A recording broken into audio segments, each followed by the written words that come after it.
Welcome everybody, Zach here, aka Graveshift77, and today I've got a fun one for you guys. So this question popped up in the marketplace server about where should I start when building a deck?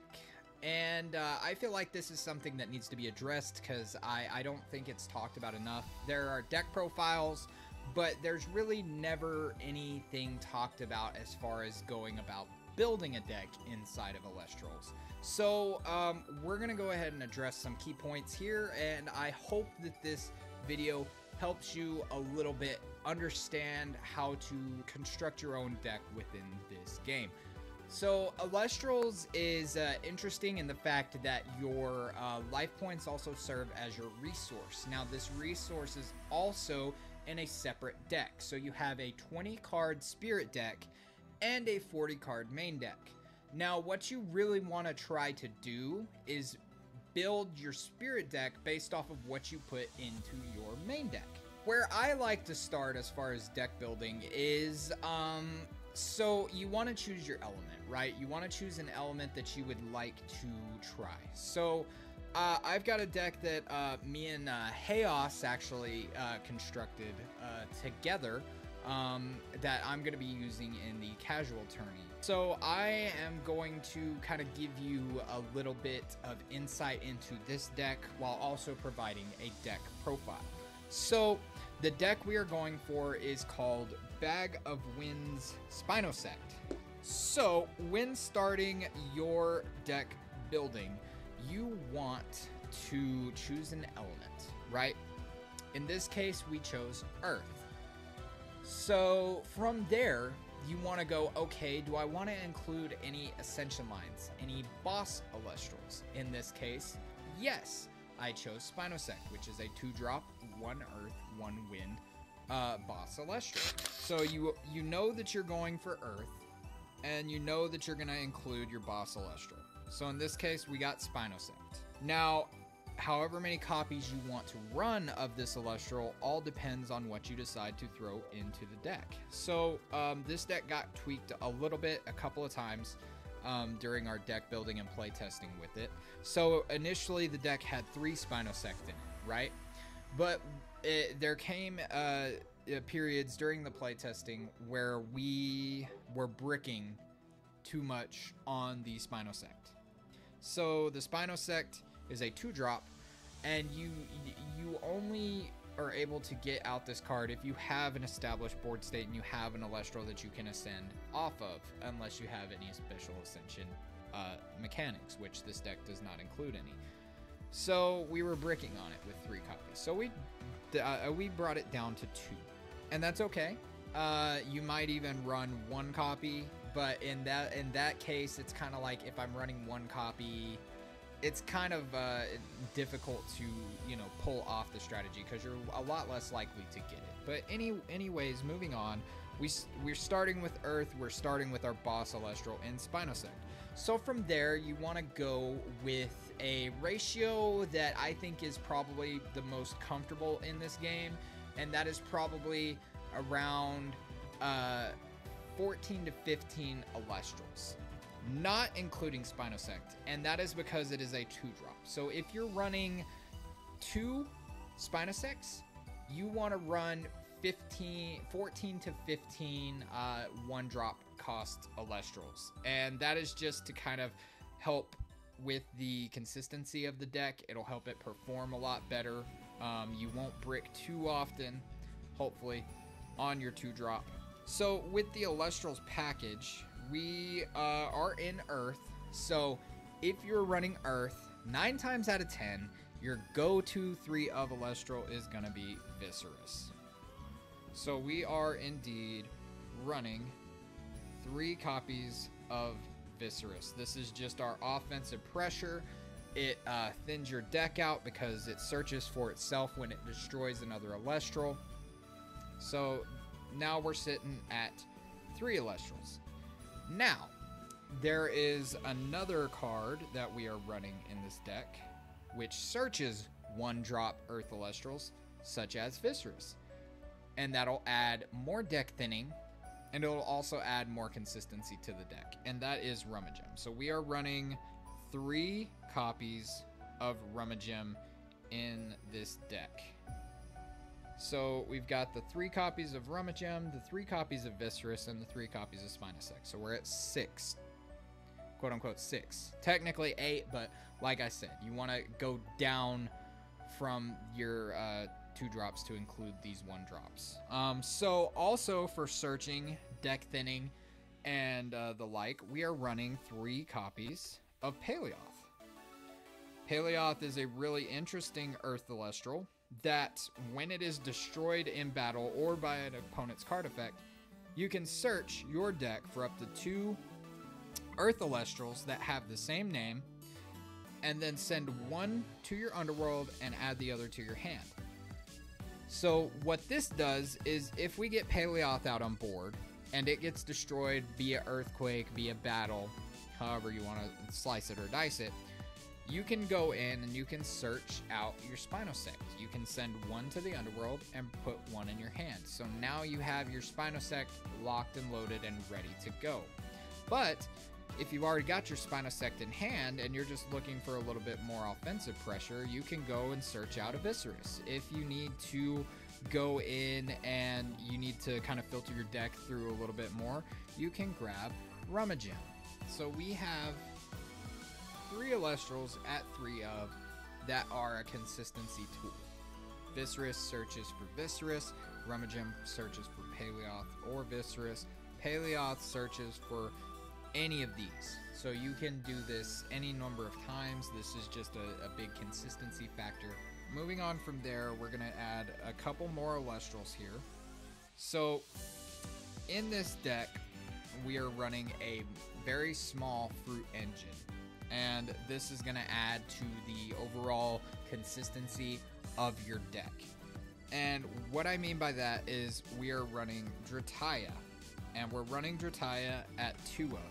So this is a very small fruit engine. And what fruit does is it allows you to draw cards on casting Ambrosia, which Ambrosia is probably going to be a 3 of in almost every single deck that you want to build in this game, because it allows for healing. Like I stated before at the beginning, your life source is also your resource. So if you can heal back the resources that you're using, you can consistently use tools that will, be easy for you. You're able to last a lot longer. You're able to continue to put on pressure. You can get back certain spirits that you've used that you need for a certain combo or for a certain card. Say I've used all my wind spirits for Spinosect. I can then get a wind spirit to play Spinosect to where he's properly enchanted and can then attack in defense position like he's meant to do. Also, moving forward, we've got a few more Elestrals here. We've got another offensive pressure in Moss Station. So Moss Station we're also running at a 3 of, and Moss Station is essentially like an attack wall. So normally you've got a stall card that's sitting in defense. Moss Station gets +2 attack for each earth enchanting it, and it's a 4/1. So on cast, he automatically becomes a 6 body on board, which then enables him to hit over things like Ashdrabbit. It enables him to hit over very offensive pressure threats like Galaxy, Necruffs, Sorlets, the like. So he's a really, really cool tool that you can use. Now, the caveat to this is as soon as he attacks, he has to go into defense position, and he's only got 1 defense. So if you're going to be attacking with him, you either have to make sure that you have the back row to protect him, or that you just you already have a board state and you're just trying to put on more offensive pressure and trying to hit for some chip damage and such. And rounding out the Elestrals package, we have 2 copies of Pust. Now, Pust is a wind Elestral that is going to be in this earth-focused deck. The reason that we include Pust is we're already running wind because Spinosect is a 1 earth, 1 wind. So we're already in element, and then Pust allows for some back row removal. or any other kind of rune removal that we would need. It gets rid of divine runes like Zeus and Demeter. Just a really cool toolbox piece in this deck. So we have our main consistency tools, our offensive pressure, and our control in back row with the Pust. So you can also re-enchant him if you have a way to protect him, pop another rune if you need to. So he just adds to that overall package. Now, so we're sitting here, we've got 2, 4, 6, and then we've got math, 12, and then 18. So we're running a total of 18 Elestrals, minus 2, we're at 16. So that's a little bit over, but that still gives you 22 runes to work with. And this is where we're gonna get into the runes. So because we have added Drataya, we want a fruit engine. So we want to have 3 Ambrosias no matter what. So we're gonna have 3 Ambrosias for healing. When you play Ambrosia, you proc Drataya effect if Drataya is on board. So Drataya will be able to draw 2 for you. So you're going to be healing and you're going to be drawing. So you're going to be getting back resources that you've spent and also drawing from the top of your deck to gain a little bit of hand advantage. You're going to be able to get pieces like Viscerus, like Moss Station, like other cards in here. Ideally, off of the draw, after using Ambrosia and Drataya's effect, you want to see Ambrosia Cornucopia, which, for those that don't know, there are these things that were introduced in Frostfall called titled cards, which means that cards can share the same name. So, like, these are both titled Ambrosia. So, we've got regular Ambrosia, and then we have Ambrosia Cornucopia. This allows you to play multiple copies of Ambrosia. So because it has a title on it, this is technically a different card than Ambrosia, where you would max out on 3 Ambrosia. Now we have 5 Ambrosia in the deck. So now we have other ways to heal and other ways to draw, because what Cornucopia allows you to do is draw a card and then return any number of spirits from your underworld to your spirit deck up to the number of Ambrosia in your underworld. So ideally, you want to see Ambrosia first, heal 3, cast Cornucopia, heal 1, and then draw 1. And if Drataya is on board, you're drawing 4 cards with just playing these. And so you're generating hand advantage, you're getting to the cards that you want to see.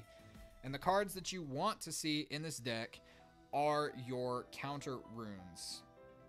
So we are running 2 Shield of Achilles in this deck. Shield of Achilles is just always a solid counter rune to have.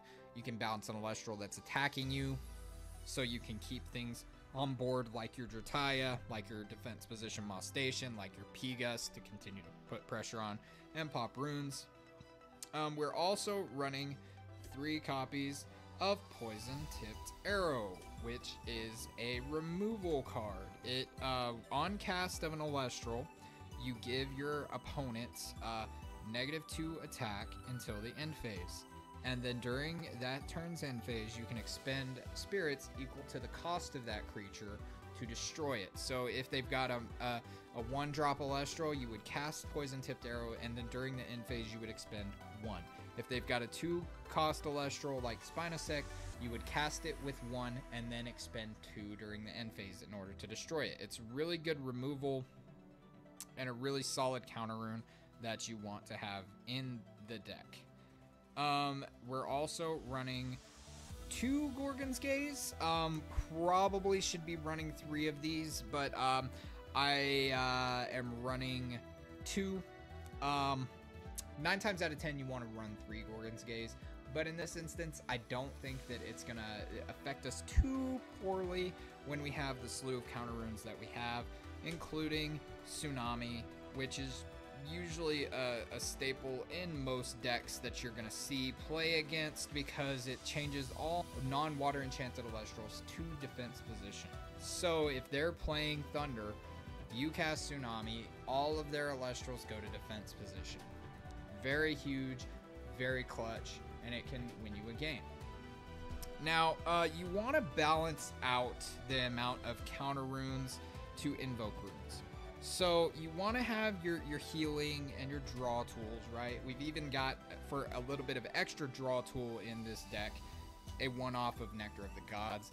You could probably sub that out for your third Gorgons, but that all comes down to like personal preference and all of that. But that will allow you to draw 2 cards for 2, which with the amount of healing that this deck provides, I don't think that that will be too big of an issue. But as you can see, we're running 1, 2, 3, 4, 5, 6, 7, 8, 9, 10 counter runes. So that is almost half of the rune count total that you're going to see in this deck. Now for your last invoke, hard removal, since we're in element, you want to run Earthquake. It is a 2 cost that targets and destroys an Elestral. Simple as that. Removal at its finest, in element because we're already running Earth. It's really nice. And I stated at the beginning that we're running Bag of Winds on top of the Spinosect. So we've got 2 Bag of Winds in here as well. Now, there's not a way to search Bag of Winds because we don't have Sprouter, which is an Elestral that searches Bag of Winds. But because of the draw engine that we have in here, I think that we will eventually see one, especially out of 2 of, and then you can pop the Bag of Winds on your Spinosect. Your Spinosect is all of a sudden an 11 defensive body that can attack in defense, and it can't be targeted by your opponent's runes. So they can no longer Earthquake it. They can no longer use Gorgon's Gaze. So that is a really solid strategy, man. Having an 11 body on board that your opponent is just going to be struggling to get rid of is really huge. And also, this can be subbed out for something else as well, but I do have a one-off of the Foloi Forest just to kind of beef up the Elestrals. Like, if you get Foloi and Mostation on board, you've all of a sudden got a 7 attacker, and then if you add more spirits to him, he goes up from there because he gets +2 for each earth, and then with Foloi, he'll get +1/+1 for each earth on him as well. Mostation can get pretty big with the Foloi, so if we see this, that's cool. If not, it's not too big of a deal. And it also counters other stadium runes, so if they've got a stadium in place, you can just play the Foloi Forest in order to destroy their rune, and then you have your rune live. So it's actually pretty cool. But yeah, so that's the way that we built this deck. That's the deck profile, and that's kind of just a basic overview of the way that you want to build decks in Elestrals.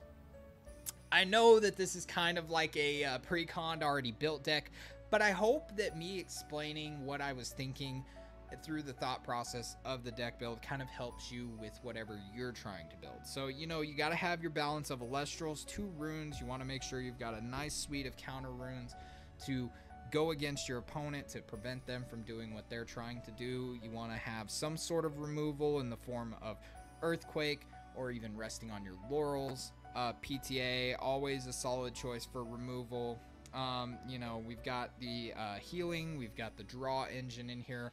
We've got the consistency tools in Ragim, Paleoth, and Viscerus. So it's just really really all about what elements you want to do. Good balance of Elestrals to counter runes. We're at 18 Elestrals to 22 runes. Sorry, excuse me.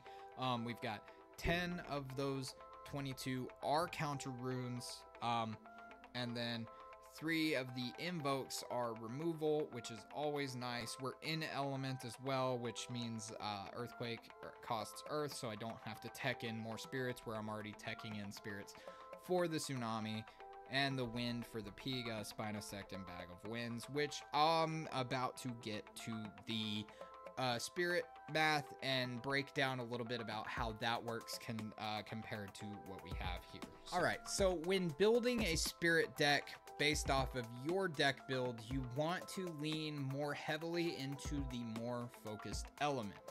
My rule of thumb, normally when it comes to the spirits to the main deck ratio, is you want to, if you're going for a main element, which in this case we chose earth, you want to have at the very least 10 earth in the deck. In this one, I have 12.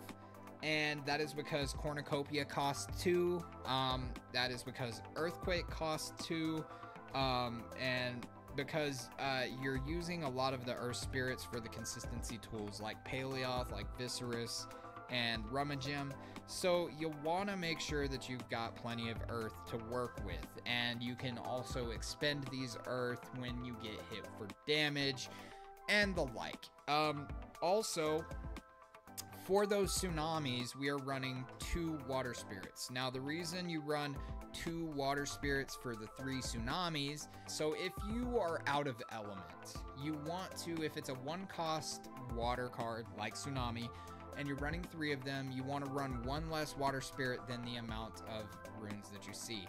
The reason for this is because it helps give you the main package that you need in the earth that we're running, but it also allows you to play multiple tsunamis.